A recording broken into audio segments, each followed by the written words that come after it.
టిలిమనిన యువకుల ముగింపు సభ super success కావడంతో ఇటు టీడీపీ శ్రేణులు కావచ్చు జనసేన శ్రేణులు కూడా సంబరాలు చేసుకుంటున్నటువంటి పరిస్థితులు కనిపిస్తా ఉన్నాయి.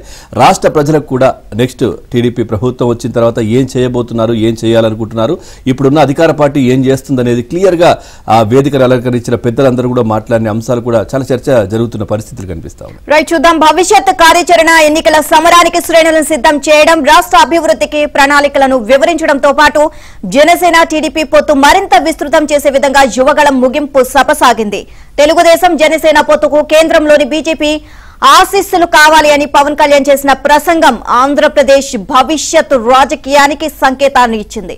రాష్ట్రంలో అవినీతి వ్యవహారాలకు పాల్పడిన వైసీపీ నేతలను, చట్టాన్ని ఉల్లంఘించిన అధికారులను వదిలిపెట్టబోము అని యువగళం వేదికపై నుంచి టీడీపీ జనసేన నేతలు హెచ్చరికలు జారీ చేశారు.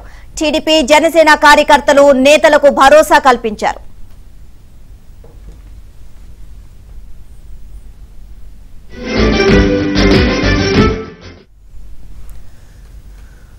యువగళం ముగింపు సభ విజయవంతమైంది. రాష్ట్ర రాజకీయాల్లో కీలక మలుపు తిప్పే సభగా మారడంతో పాటు ఆంధ్రప్రదేశ్ భవిష్యత్ రాజకీయ పరిణామాలను మార్పుకు నాంది పలికింది.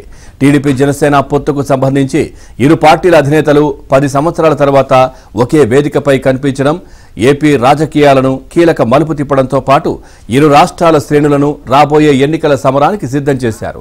టీడీపీ జాతీయ ప్రధాన కార్యదర్శి నారా లోకేష్ కార్యకర్తలకు మనోధైర్యం కల్పించే విధంగా చేసిన ప్రసంగం అందరినీ ఆకట్టుకుంది. పాదయాత్రలో ప్రత్యక్షంగా గమనించిన అంశాలు, భవిష్యత్తులో తాను తీసుకోబోయే నిర్ణయాలు, ప్రజల మేలు కోసం చేసే కార్యక్రమాలను లోకేష్ స్పష్టంగా ప్రకటించారు. రెడ్ డైరీలో రాసుకున్న పేర్లలో ఎవరిని వదిలిపెట్టబోమని కూడా లోకేష్ హెచ్చరించారు.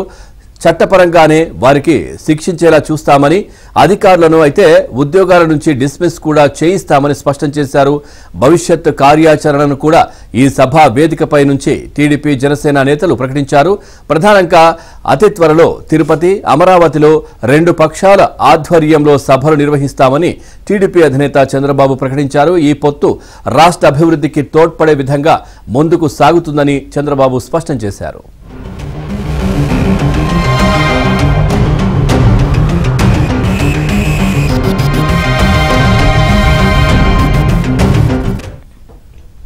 జనసేన అధిపతి పవన్ కళ్యాణ్ ప్రసంగంలో టీడీపీ జనసేన పొత్తులు ఎందుకు పెట్టుకోవాల్సి వచ్చిందో వివరించారు. 2 పార్టీల కార్యకర్తలు పొత్తు ధర్మాన్ని అర్థం చేసుకుని ముందుకు నడవాలని సూచించారు.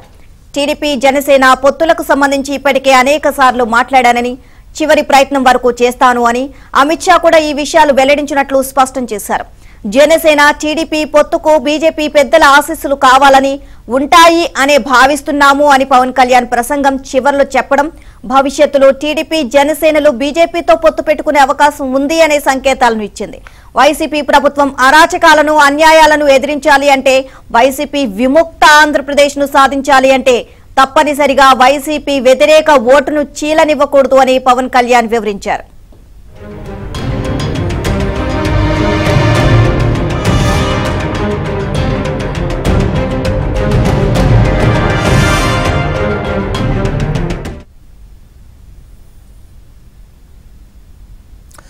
రైట్, ఇక చంద్రబాబుతో పాటు మాట్లాడిన టీడీపీ నేతలందరూ 2 పక్షాల పొత్తు గురించే ప్రధానంగా ప్రస్తావించారు. భవిష్యత్తులో ఈ 2 పార్టీల పొత్తు రాష్ట్ర రాజకీయాలను మార్చివేస్తుందని, వైసీపీని గద్దె దించుతుందని స్పష్టం చేశారు.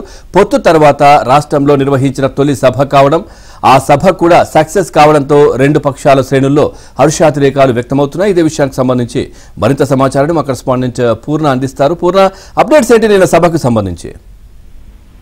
పవన్ సమర సంకారం పేరుతో ఏదైతే నిర్వహించిన సభ గ్రాండ్ సక్సెస్ అని చెప్పుకోవచ్చు. ఎందుకంటే ఆ సభకి అటు ఉత్తరాంధ్ర నుంచి కానీ రాష్ట్రం నలుమూల నుంచి కూడా లక్షలాది మంది జనం హాజరయ్యారు. మొత్తం కూడా సభ ప్రారంభం దగ్గర నుంచి చివరి కూడా ఎక్కడ కూడా జనం అనేది కదలకుండా మొత్తం అలాగే ఉన్నారని కూడా చెప్పుకోవచ్చు. అయితే ప్రధానంగా ఈ సమర సంకారం సభ ద్వారా కూడా అసలు టీడీపీ జనసేన పార్టీ ఏమి చెప్పాలనుకున్న ఖచ్చితంగా స్పష్టంగా చెప్పడం కూడా జరిగింది. అసలు టీడీపీతో ఎందుకు పొత్తుకు వెళ్లాల్సి వచ్చింది దాని మీద పవన్ కళ్యాణ్ సమగ్రంగా వివరంగా చెప్పడం కూడా జరిగింది.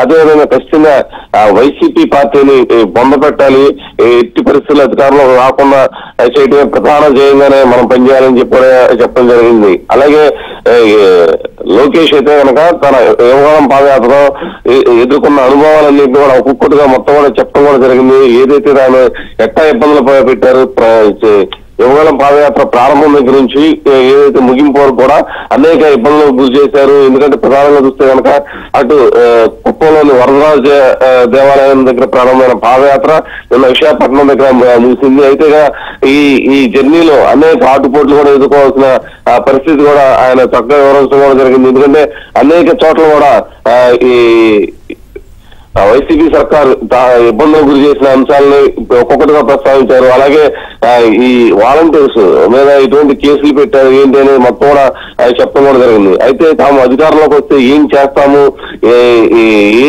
వర్గాలకి ఎంత మేరకు న్యాయం చేస్తామని కూడా స్పష్టంగా కూడా తెలపడం కూడా జరిగింది. ప్రధానంగా చూస్తే కనుక ఈ టీడీపీ జనసేన ఆధ్వర్యంలో 3 నెలల్లో మేము అధికారంలోకి వస్తామని చెప్పి కూడా స్పష్టంగా చెప్పడం కూడా జరిగింది. ఎందుకంటే ఈ 3 నెలల తర్వాత పార్టీ అధికారంలోకి వచ్చిన తర్వాత ఏదైతే వైసీపీ ఈ ప్రభుత్వం ఇబ్బందులకు గురి చేసిందో వాళ్ళని ఎట్టి పరిస్థితుల్లో వదిలేదు లేదు. ఎందుకంటే వాళ్ళందరి పేర్లు కూడా రెడ్ బుక్ లో రాసుకోవడం కూడా జరిగింది.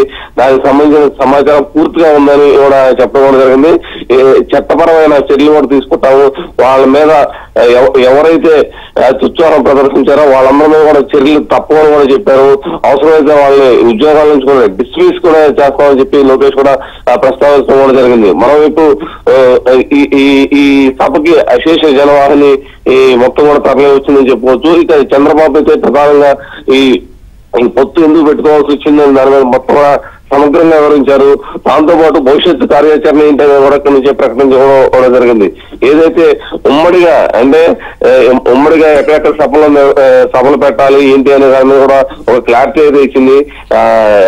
ఆంధ్రప్రదేశ్ రాజధాని అమరావతిలోను అలాగే తిరుపతిలో అంటే రాయలసీమ ప్రాంతంలో మరో 2 సభలు నిర్వహిస్తాము. ఆ 2 సభలు కూడా ఉభయలు అంటే అటు జనసేన ఇటు టీడీపీ ఆధ్వర్యంలో మొత్తం కూడా ఈ 2 సభలు నిర్వహిస్తామని కూడా చంద్రబాబు కూడా అక్కడ ప్రస్తావించడం కూడా జరిగింది. ఈ సభల ద్వారానే తాము అనుకున్న ఎజెండా ఏంటి అనేది కూడా మొత్తం కూడా అక్కడ ప్రస్తావిస్తామని కూడా చెప్పారు. ఇప్పటికే సూపర్ 6 పేరుతో మొత్తం ఏదైతే ఉన్నాయో అంశాలన్నీ కూడా ఇప్పుడు ప్రజల్లోకి వెళ్ళి అలాగే జనసేన ఇంకా కొన్ని సూచించింది.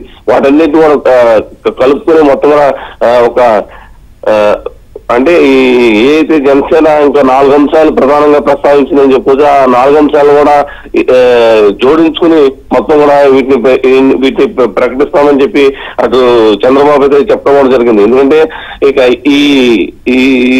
ఏదైతే ఈ చెప్పే విధానం ఉన్నదో అది మొత్తం కూడా ప్రజల్లోకి ఏ విధంగా తీసుకెళ్లాలన్న దాని మీద ప్రధానంగా కూడా ఇద్దరు కూడా అంటే అటు పవన్ కళ్యాణ్ ఇటు చంద్రబాబు క్లారిటీకి వచ్చినట్టు కూడా తెలుస్తుంది. మరోవైపు అంటే ఏదైతే ఈ పొత్తులకు సంబంధించిన సీట్ల అంశం కూడా ఇప్పటికే కొలుపు వచ్చినట్టు కూడా మనకు తెలుస్తుంది. ఎవరికి ఎన్ని సీట్లు ఇవ్వాలి ఏంటి అనే మీద కూడా ఒక క్లారిటీ అయితే ఇద్దరులో ఉన్నట్టు కూడా తెలుస్తుంది. అయితే ఏదైతే నిన్న జరిగిన సభ ద్వారా అయితే జనసేన టీడీపీ మరింత బలపడిందని చెప్పుకోవచ్చు. ఎందుకంటే మొన్నటి వరకు కొంతమంది అంటే వైసీపీ ఈ పేలాపలు పలుకుతున్న వేళ ఈ ఇద్దరు నిన్న జరిగిన సభ ఇద్దరు కూడా అంటే జనసేన టీడీపీ మరింత బలం చేకూర్చే విధంగా కూడా జరిగిందని కూడా చెప్తున్నారు. మరోవైపు ఏదైతే అటు పవన్ కళ్యాణ్ గాని లోకేష్ గాని చంద్రబాబు గారు ముగ్గురు కూడా తమ సందేశం ఏదైతే ఇచ్చారో మొత్తం కూడా జనానికి చాలా ఆసక్తిగా మొత్తం కూడా ఉన్నారు. ముగ్గురు ప్రసంగాలు కూడా ప్రజల్లోకి బాగా చొచ్చుకెళ్ళాయని చెప్పి ప్రజానీకం కూడా అన్నారు. అయితే ఈ సభకు వచ్చిన ప్రజలు కూడా జనసేన టీడీపీ పొత్తు ఇంకా బలంగా చేకూరుందన్న ఆశాభావం వ్యక్తం చేశారు. ఖచ్చితంగా టీడీపీ జనసేన ఆధ్వర్యంలో ప్రభుత్వం ఖచ్చితంగా వచ్చి తన ధీమా కూడా అక్కడికి వచ్చిన ప్రజానీకాన్ని కూడా వ్యక్తపరుస్తున్నారు. అయితే వీళ్ళిద్దరు ఆధ్వర్యంలో జరిగే ఇంకా రాబోయే రోజుల్లో జరిగే సభలో ఏ విధంగా పోతుందనే దాని మీద కూడా ఒక క్లారిటీ అయితే వచ్చిందని చెప్పుకోవచ్చు. ఖచ్చితంగా ఇక్కడ నుంచి ఉమ్మడిగానే సభలో నిర్వహిస్తామని చెప్పి కూడా ఈ సభ ద్వారా కూడా పేర్కొనడం జరిగింది. అయితే లోకేష్ మాత్రం తన ప్రసంగంలో అనేక అంశాలు ప్రస్తావించడంతో పాటు భవిష్యత్తులో తాము అధికారంలోకి వస్తే ఎటువంటి చర్యలు తీసుకుంటాము, పోలీసులు కానీ అధికారులు కానీ ఎటువంటి ప్రాబ్లం గురి చేశారో వాళ్ళ మీద ఎటువంటి చర్యలు తీసుకుంటామని దాని మీద కూడా స్పష్టంగా ఒక క్లారిటీ ఇవ్వటం జరిగింది. ఈ పవన్ కళ్యాణ్ అయితే తన ప్రసంగం ఆద్యంతం చాలా స్పష్టంగా అన్ని కూడా పొత్తుల అంశాలకు సంబంధించి ఎందుకు పెట్టుకోవాల్సి వచ్చింది, అసలు ఏ పరిస్థితుల్లో పొత్తులు పెట్టుకోవాల్సి వచ్చింది, రాష్ట్ర అభివృద్ధి కోసం తాను టీడీపీతో పోవాల్సి వచ్చిందని కూడా చెప్పారు. మరోవైపు ఈ కలయిక ఎలాగే దాదాపు దశాబ్దం పాటు కూడా ఉండాలి, రాష్ట్ర అభివృద్ధి జరగాలంటే ఖచ్చితంగా ఈ పొత్తు ఇంకా కొనసాగాల్సిన ఆవశ్యకత కూడా పవన్ కళ్యాణ్ అయితే జరిగింది.